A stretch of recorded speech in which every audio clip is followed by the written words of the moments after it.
Hi, everyone, and welcome to the 72nd episode of Dragon Quest Slime Time, a Dragon's Den podcast. This is Liam Land. And this is Pendy. Come on. Baby needs a new pair of elevating shoes. What are you doing over there? You gambling? I sure am. We'll be visiting Dragon Quest Island soon. It's now Dragon Quest 4 theme. I thought I'd start getting into character. I'm practicing as Maya first. I don't think her horrible gambling addiction is a good place to start. Good point. How about Mina? Way too much RNG. Yeah, that's true. Kirill? You really want to be that much of a thwack flailing simp? Not today. How about old man Boria? Yes, you do bore me. Jeez. Okay. Tornico? He's a bit of a miser. He overcharges for cautery swords. Ragnar then. He has impeccable character. He's one of my strongest Keshi, but no good. He's all brawn and no brains. Okay, fine. The hero, sometimes known as Solo. Too quiet. Well, damn. Pizarro then? Only if we make it to the post game. Have you considered Rose? Rose? Pizarro's girl? Why her? Well, she cries ruby tears, remember? Considering our itinerary, we're going to be needing money. So get to crying, Pendy. Oh, you monster. I'll show you.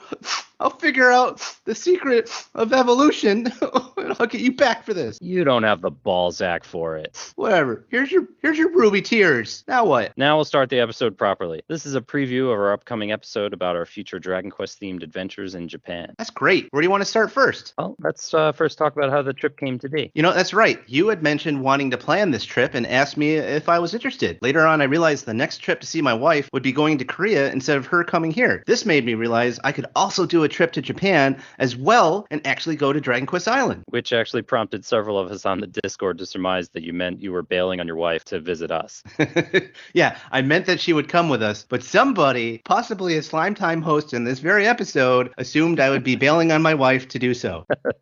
That's okay. You can bail on her for another Dragon Quest time. So this won't be the first time you and I have met in person. This is about like 4 or 5 at this point, right? Yeah, that's right. Initially, we met each other in Tokyo around 2016, and then again a year later when you came to South Korea to do some visa hopping. Yeah, and then we had you over at our place in New Jersey that time. You demolished me in Super Tecmo Bowl or Tecmo Super Bowl. Tecmo Super Bowl. Yeah, Alex is about 3. You knocked the memory right out of me for what the game title was. Alex was about 3 at the time. He's doubled in age and size at this point. I would hope so by now.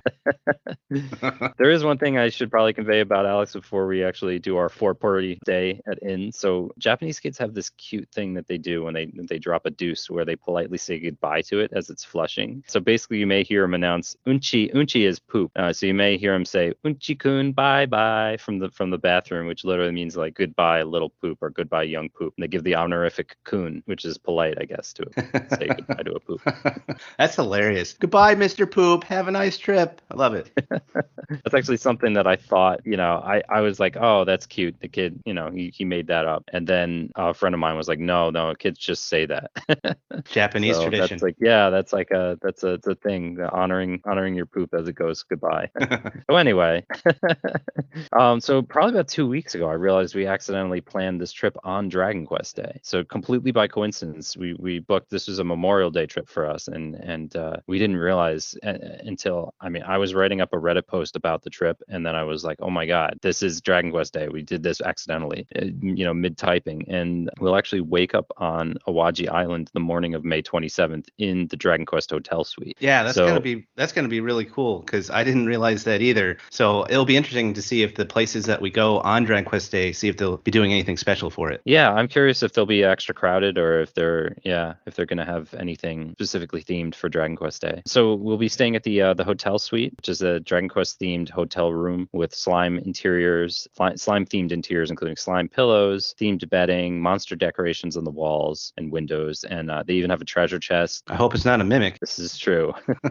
It'll be a short trip if it is. Yeah, it's gonna be pretty cool. Like they've got like decorations all over the place. There's like a deck to it that has like monster decorations out there, and like it has like the little wording that you'd see from the classic Nintendo games and stuff like that. So that'll be. And I think there's even like a mini medal that you can find that's like hidden somewhere. So that's gonna be some good stuff. Do we know if the bathroom is themed as well? Oh, that's a good question. I don't know, but I guess we'll find out. We can politely say goodbye to our poop, maybe in a Dragon Quest themed bathroom. Maybe there'll be a mimic toilet. Goodbye, Slime Kun. You open it and there's like eyes and a tongue inside the toilet. No, I don't know. that's too I know, much. yeah. I know the original Luida's bar, not the new one because there's a shared bathroom there, but the original Luida's bar had a Dragon Quest themed like swag along like the walls of the bathroom and stuff, which is pretty cool. Yeah, hopefully this will as well. So next will be our trip to Dragon Quest Island, which will be right next door to the hotel. The Dragon Quest Island, I think, has been around for what, about a year, I want to say? Yeah, maybe a little bit more actually. Yeah, so it's been around for about a year or so, and up until this point, it's been Dragon Quest 3 themed, like you fought Zoma at the end and stuff like that. But recently, within like the last month, they changed it over to a Dragon Quest 4 theme, which is fantastic because that's my favorite Dragon Quest game of all time. It's up there with 11 and 8. It's going to be great. We got the special tickets, so we're all getting bonus gifts. We're getting the special Healy, that's the mascot of the island, that's dressed up as his theme for the island. We're getting a Zenithian shield, backpacks, so that'll be cool. And we get to do the side quest with Robin Hood, so that'll be fun. I heard that's a good time. There's going to be treasure chests we can explore. It's basically like, if you've heard our last video where we talked to someone who's gone to it in the past, it's basically like this little castle town that they built, and you'd have like your own adventure in and out of the castle town, fighting monsters, finding treasure chests, finding mini medals. It's going to be like a final boss that you eventually get to do once you've completed all your missions and built up your characters. You even get to pick what class you are. So there's like warrior and mage and so on and so forth. So that'll be cool. I'm curious if that holds for Dragon Quest 4 because they do have classes, but they're kind of locked into the characters. So are we picking characters or are we picking classes still?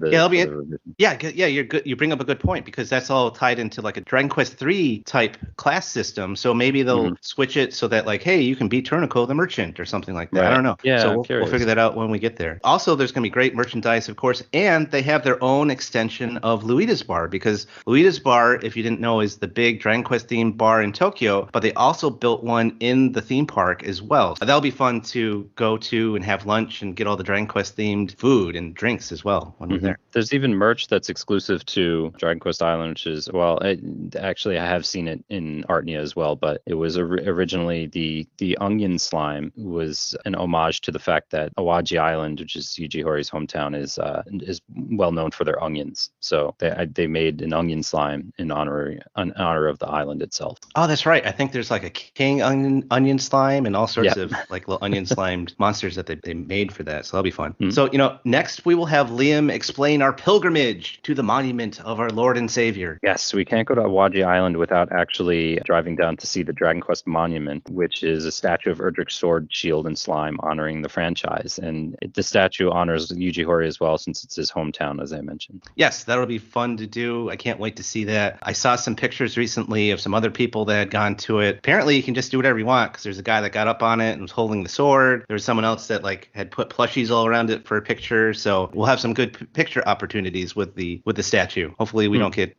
kicked out. But I mean, it seems like you kind of do whatever you want as far as what I saw before. What would we have to do to get kicked out? lick it, dry hump it. We won't be doing that, or at least I won't. No, I can't speak for you, Pendy. I'll make sure to keep that in for this trip. I'll behave myself to honor the statue. Yes, no. I'll try to keep my son from climbing it.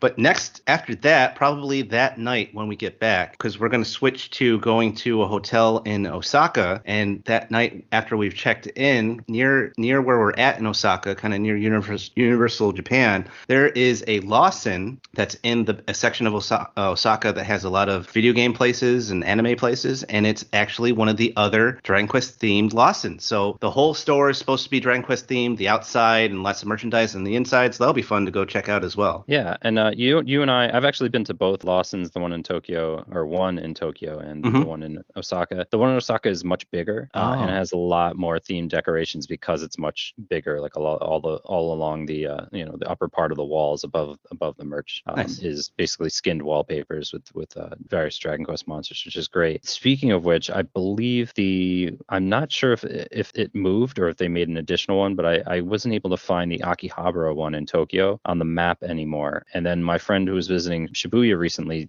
sent me some pictures of it in Shibuya. So I think they may have moved it out of Akihabara in Tokyo and moved it to a different location. So I don't yet know if that may be the largest one, but of the two that I've been to, the old Akihabara one and the Osaka one, this Osaka one is definitely bigger. Cool. What other Tokyo Dragon Quest plans do you have, Penny? Yeah, so my trip's going to be a little bit longer than Liam's. My wife and I, not just me, but my wife, but my wife and I are going to be there for 2 weeks. And our first part of the trip is going to be in Tokyo. And so while we're in Tokyo, I'm going to be able to go to Luida's bar in Tokyo, which I haven't been to the new one. I've been to the old one, but I haven't been to the new one that you've been to, which is much bigger. So that'll be interesting to see. Going to go to Artnia. We're both going to go to Artnia and do the cafe, get some pancakes and some things like that. Check out the merchandise they have. That's a great Square Enix merchandise store, which is always, a must see when you go there. And then I'm going to have an Akihabara day where I'm going to make sure to play the Dragon Quest Dai Crossblade arcade, which is very similar to the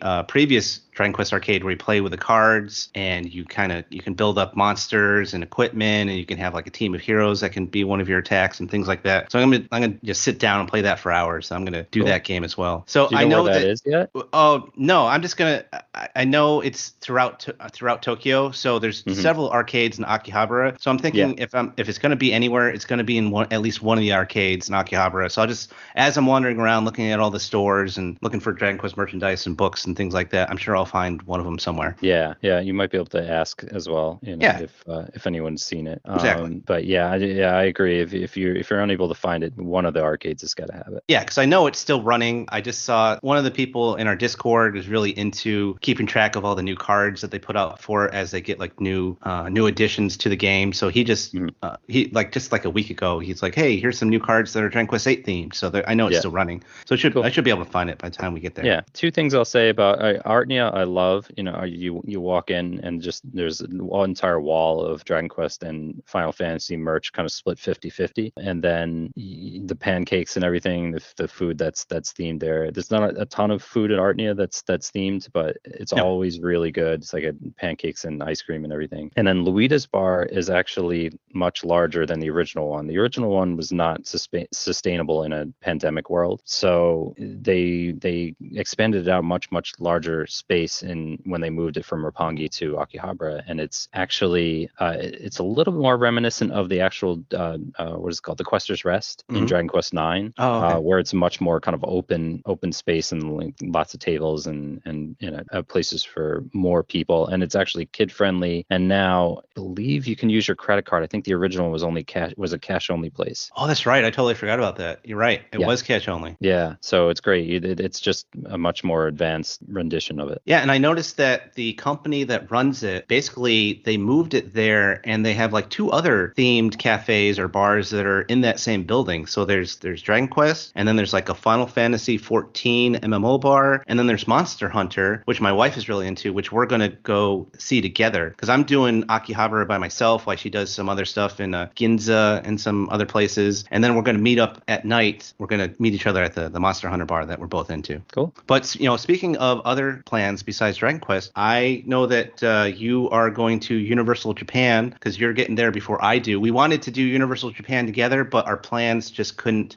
time it out quite right. So you're going to do it while you're waiting for me and Hiemi to arrive from Tokyo. Yeah. Unfortunately, I'm kind of working with my son's school schedule, so I have to get him back. So we are arriving a little bit earlier, and we were able to make Super Nintendo World happen, which is the main reason why we're going to Universal Osaka. And yeah, so my son loves Mario Kart, so I just want to make sure that I can get him access to that Mario Kart ride. Mm-hmm. The other thing is I was talking to my friend last night about this, and he said that there's some sort of watch that you can rent or get that, like when you hit the question mark blocks, it makes like the coin noise or something like that, or it makes a noise. Yeah. So he's gonna loan that to me for Alex so that he can do that. I think you can rent it. Yes. Yeah, I think you can rent it for about $50 or 5,000 yen, something like that, if you wanted to do that. I don't exactly know what it does other than make a noise. Well, I did a little bit of research about the park and that part of it in particular, and I believe that's what you use to not only like get the coin blocks and things like that, but there's like several different mini games, and you can use the mini games to get little prizes or things like that. And I think the watch is all part of that part of the park where you use the watch to get the coins and the mini games and all that good stuff. Okay, cool. Yeah, well, we'll figure that out. But yeah, my friend Yoshi offered to loan us his for that. It's awesome. So how about your Universal plans? I don't I haven't really researched what else is there. It's been a while since I went to I went in 2017. We went to Osaka for Dragon Quest The Real, which was an event there where it's kind of like half animatronic, half screen. It's kind of what I would assume Dragon Quest Island is going to be similar to when you're inside the rooms. But yeah, so what else is in Universal Japan that you're going to be going to see? When me and Hammy go, we're going to also do Mario, so that's going to be amazing. And we're also going to do some anime themed stuff. So they always have like a little anime part of the park. Like that was actually where they put the Dragon Quest stuff, and they had like Dragon Ball Z ride there as well at the time. Yes, but I've been on that. Yeah, and they've had like what did they have? They had Attack on Titan in the past and popular things like that. Right now they have a shonen anime that I'm really into, Jujutsu Kaisen. So they're going to have a ride for that. I'm going to do that.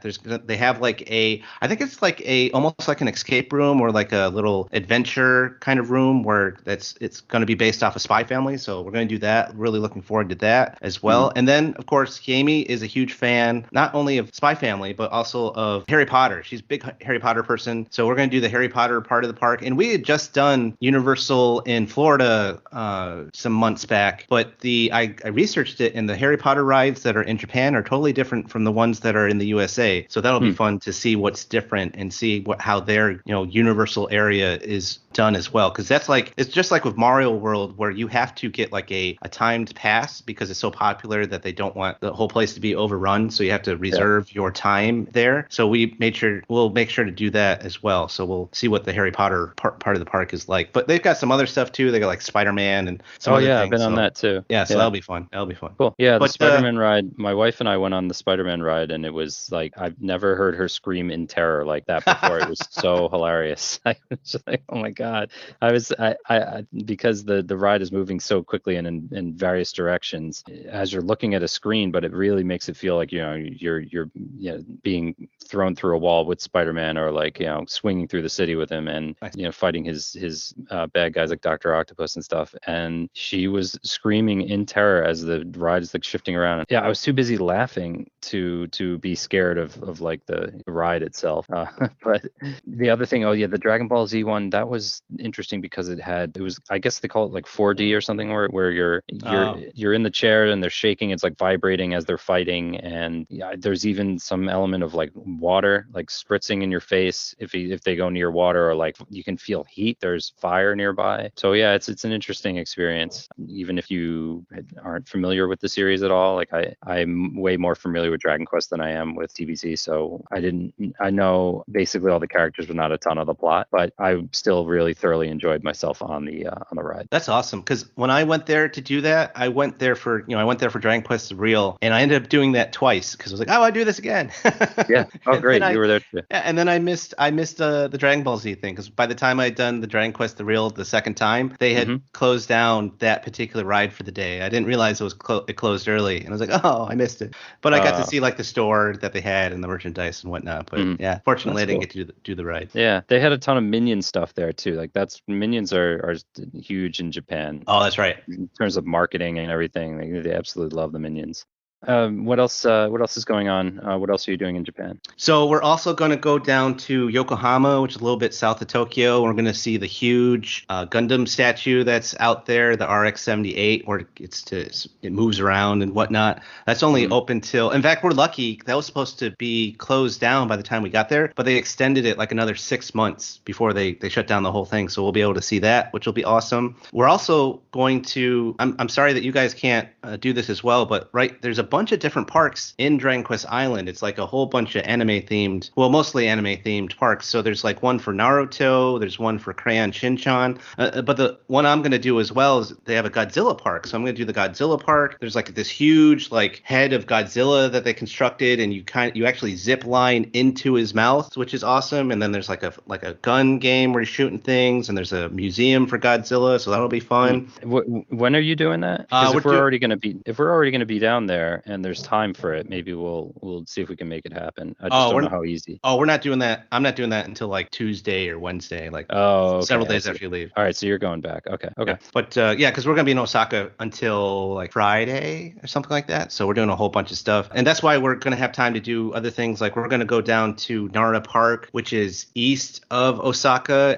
and that is famous for how in the city, and in particular with this big shrine temple area, they have all these domesticated deer where they'll just go right up to you, and you can pet them, and you can feed them crackers and things like that they specially make for them. And we're also gonna go up. I think it's north of Osaka. We're gonna go up to the capital. We're going to go see Kyoto for a day. And that is going to be completely Hiami's itinerary. She's like, I'm going to plan this part of the trip. And it's like, you got it. You plan Kyoto. So that'll be fun. I haven't been there before. And then the tail end of the trip, we're going back to Korea and we'll be there a couple days. And that'll be by the time we get there, about a month after our second wedding anniversary. So we're going to celebrate that in Korea. We're going to have a nice anniversary dinner at a restaurant we picked out. And we're also going to meet some friends, American friends that I still have that live there. Going to meet up for dinner and do some things, so that'll be fun. Great. So we'll have some of the Dragon Quest themed stuff. We'll have some video footage.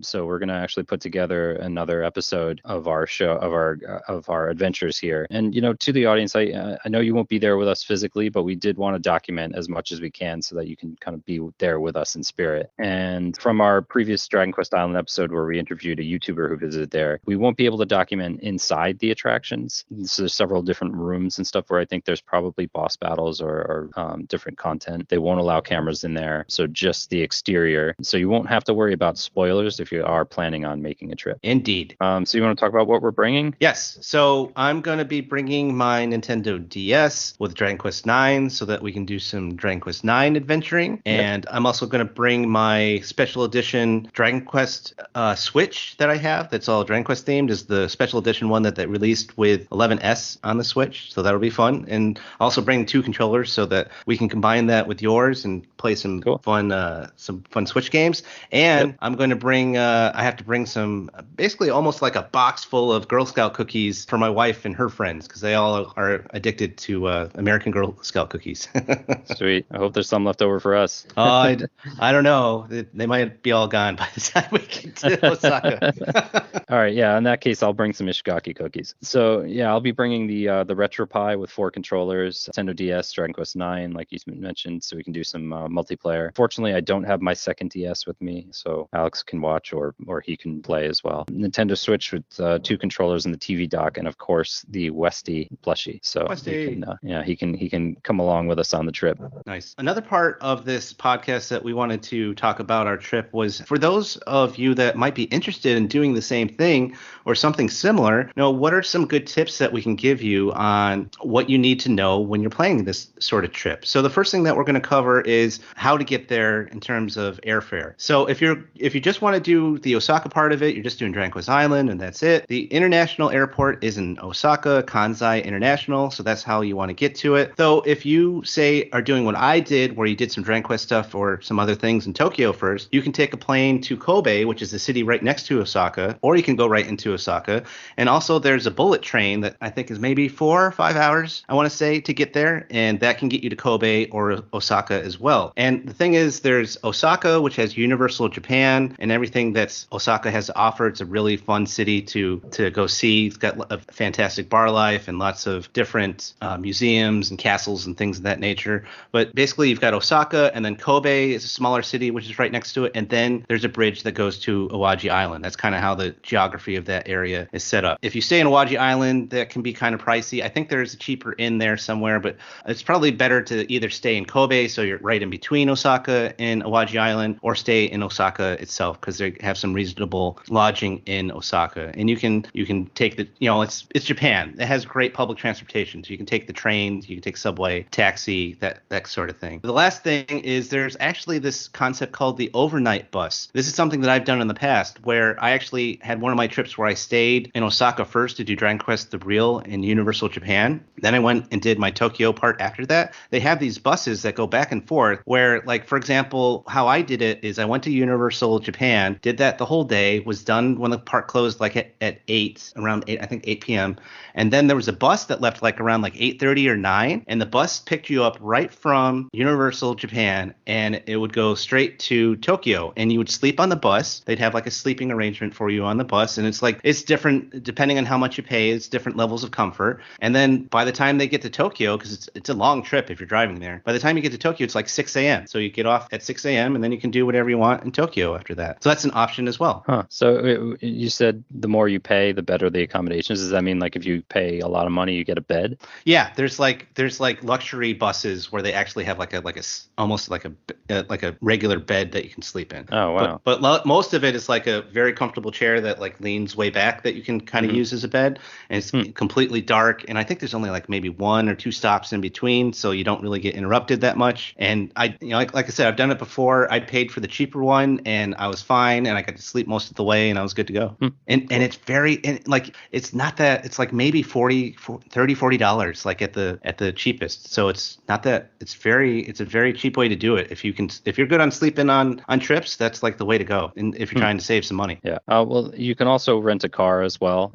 If you were to fly into Osaka or even fly to Tokyo first, you can get a rental car. You need an international driver's license, which you can actually get from AAA if you plan in advance. You get it from AAA for about $20. You just basically go show up, and I think they even take your picture there, and then you get that a couple of days later. You come back and pick it up, and it's just basically kind of like a little passport for as a driver's license. I believe it's required in Japan. It's not in European countries. You can go without it, but for Japan as an international traveler from the U.S., you would want to get that, especially if you want to do the Mario Kart tour in Tokyo. And I'm just going to name drop Maricar, Maricar. So I think they've gotten sued by Nintendo a couple of times, or threatened anyway. So they changed their name, and they don't show any of the Mario costumes on their website, but pretty sure they probably still have them. So you can actually go and drive a Mario Kart or like a go-kart in costume throughout the streets of Tokyo. Yes, I haven't done it myself, but one of my trips to Tokyo, I saw them racing around when I was near the Tokyo Tower. It looked amazing. They were all, like you said, they're all in like Mario costumes. It's like a Mario Kart themed go-kart. Looked like a lot of fun. Yeah, so don't be like, you got to remember that international driver's license, because if you forget it, they won't let you go. That happened to a buddy of mine, and I had to do the Mario Kart by myself. But you make friends on the trip, so it works out. But yeah, my friend forgot his international driver's license at home, so he couldn't do it with me, unfortunately. So you do need that if you're going to do the Mario Kart tour through the streets, which again sounds dangerous anywhere but Japan. In Japan, it's completely safe. It's a guided tour. It's not like you're just racing through, ducking in and out trying to win a race or anything like that. It's more like there's a lead car, and you're all just kind of going in a line pretty much. Yep.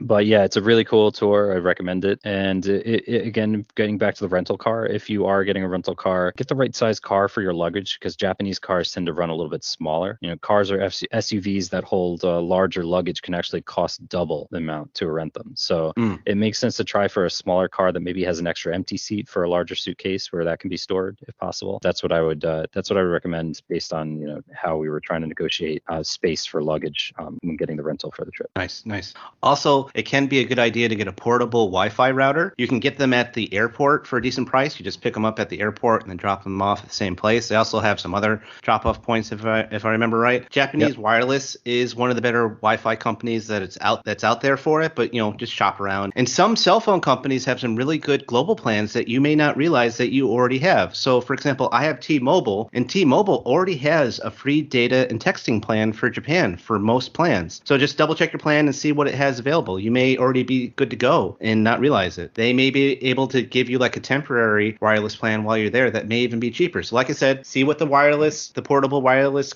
will cost you, see what your phone company will cost you, and just shop around before you make a decision. Yeah, I've used Japan-Wireless as well for trips to Japan and everything. I would recommend that. I've just had a really good experience with them. And then, like you said, when you're done with it, you basically basically can just drop it in any mailbox and it'll just mail it back to them, or you can drop it off back at the actual airport where you pick it up. They even have the option to have it mailed to wherever address you may be staying in Japan. I don't know. I have Mint Mobile. I haven't had much success with that internationally, but it's been a number of years since I tried it. So maybe, I don't know, maybe that's changed, especially since now I think they were bought recently. So hopefully they'll have more options for international as well. Yeah, it depends.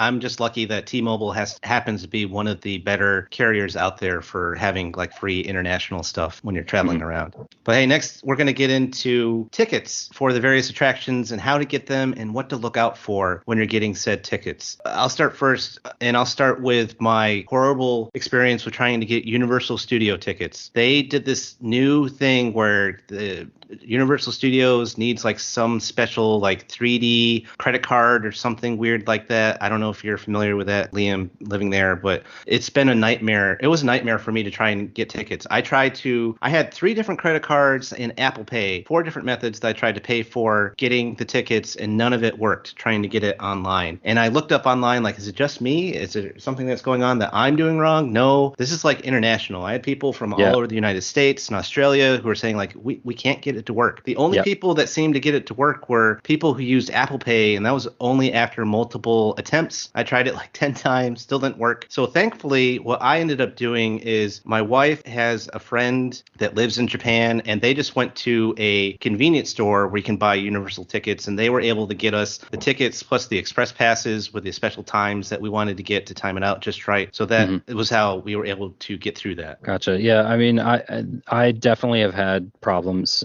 ordering tickets in Japan in the past. Sometimes it doesn't work with one credit card, but it will work with another. So, and then sometimes there are like gift cards that you can buy that you can then use to spend tickets that way. Yeah, definitely it can be frustrating. I would say if you try one ticket method and it doesn't work, try a different one. And if not, maybe call your card company and try to figure out if they're blocking it or not. We also have a Chase card that I would recommend that doesn't have international fees for foreign transactions. So basically, if you use your average, like we had an Amex we were using, and we noticed we're getting hit up with these extra surcharges for every single purchase, and it had to do with the money conversion. Chase has a card that you can use. It's like the United mileage card that we should be getting money for this, right? Yeah, but it is United Mileage Plus, which allows for no foreign transaction fees, which is fantastic. Yes. It saves a lot of money if you're making a lot of purchases. And again, rather than go to that ATM and hit up tons of fees every time you're pulling money out of the bank, including the ATM fee plus the foreign transaction fee, it's so much easier. And it's great to have cash on for the places that don't accept credit cards, but it's so much easier to just pay with your card and forget it.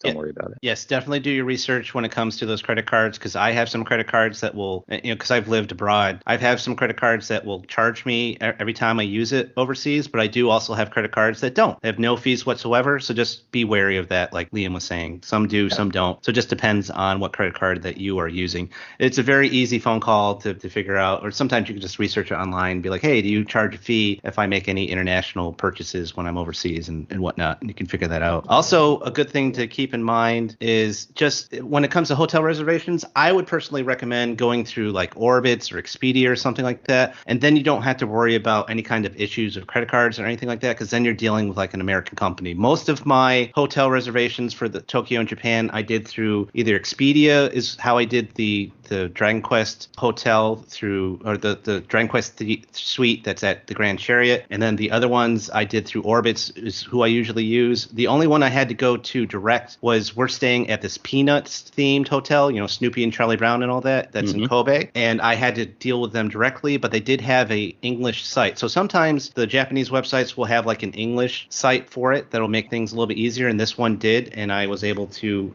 do my reservations and use my credit card directly through them. And it was no issue. Everything else, that Universal Japan was the only thing I had problems with. I did the reservations for Dragon Quest Island and the Godzilla Park and made reservations for all the different restaurants and stuff that require them through the Japanese sites. Some of them had English. Some of them, like Artnia and Luida's Bar, does not have an English site, but I just used my little browser translator to kind of navigate it through it myself and was able to make the reservations no problem. Yeah, definitely. I've had experiences like that where you can't find, you go to the Luida's Bar website and you can't find out where you buy tickets. tickets. Mm-hmm. Because even some of the website is Japanese written into JPEGs and images and things. So Yes. you might have to use a screen translator for something like that if it's possible to translate some of it. So yeah, it is a pain, but eventually you will figure it out, and it's well worth it, the experience. Yes, and some things will be more popular than others, so you want to make sure that you make the reservations as soon as you can.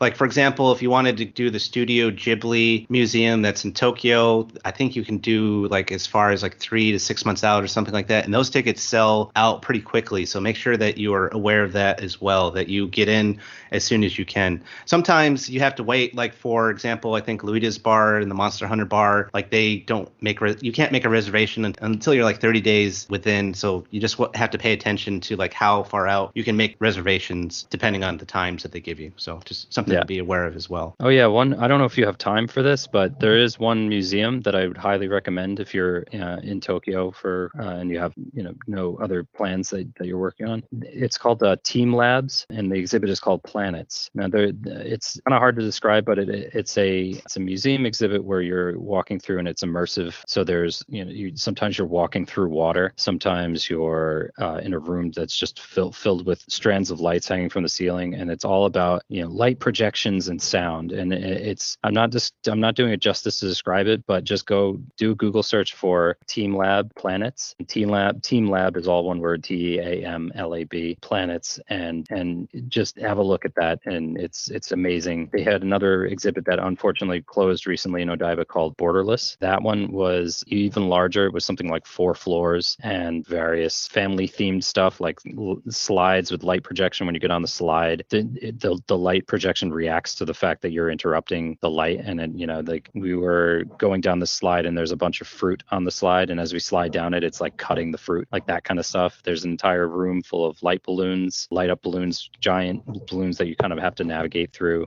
Lots of just really interesting stuff. So it's definitely something I would recommend to you, Pendy, but also to anybody if you have extra time in Tokyo and you're planning a trip. Nice. I'll check that out, and we can put that URL in the show notes as well. Sure. So you were in talks with a few people who went to Dragon Quest Island recently. Did you have any advice from their experience? Yes. So if you don't happen to have a rental car, you have to be aware of the bus schedule that goes out to Owaji Island, especially when you're leaving the park, because there's only like one bus an hour that leaves that park to go back to Kobe and Osaka. So just be aware of that when you're planning your trip. And you can pretty much expect to spend most of the day at Dragon Quest Island, especially if you also buy the side quest and attend Luida's bar for like lunch or whatever. So you can spend a good chunk of your day just doing everything that there is to do at Dragon Quest Island. And that's what someone that just went there, I think about a couple weeks ago, was telling me about. So I'm looking forward to it, because it seems like it's going to be a packed day of Dragon Quest goodness for us. Awesome. Yeah, I'm looking forward to it too. And my son doesn't actually know yet, so we're going to kind of surprise him with it. Oh, I didn't know that. That's amazing. Yeah. So that's going to be fun. I'll get his reaction.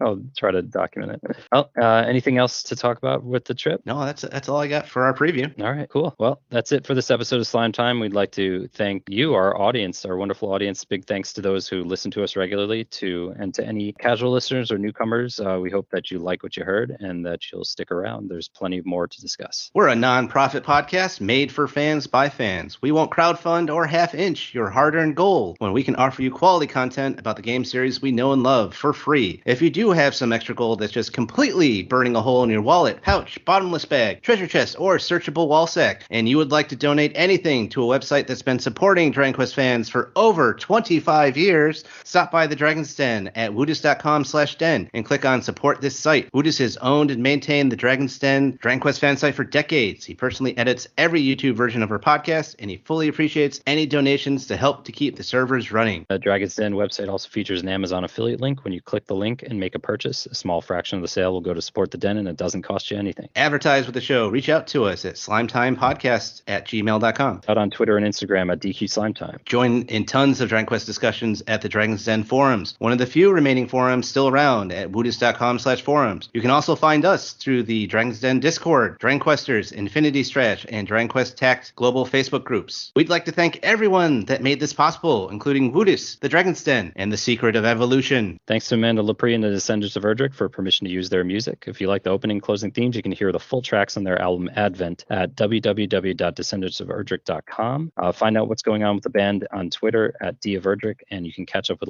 Amanda Lepre streaming on Twitch. Our thanks to delicious Dwayne Bullock, our wonderful graphic artist and fellow TQ fan, for creating our awesome Slime Time art and logo. Check out more of his work at Dwayne Art on Instagram or at DwayneBullockArt.BigCartel.com. For a Slime Time t-shirt featuring Dwayne's art, check out the link in the show notes. Please like and subscribe and write a review for the podcast. It really does help us grow and give us feedback for what you like to see. If you're looking for more Dragon Quest Slime Time, check out our earlier episodes on Dragon's Den, Anchor FM, which is now, I guess, Spotify for podcasting. Yep, Spotify. Apple Podcasts, Audible, YouTube, and more. And check out our brothers and sisters in arms over at the Slime Time Side Quest and Tactfully Guide podcast. Their latest episodes are available now. Bye, everybody. Dragon Quest Slime Time, sliming off.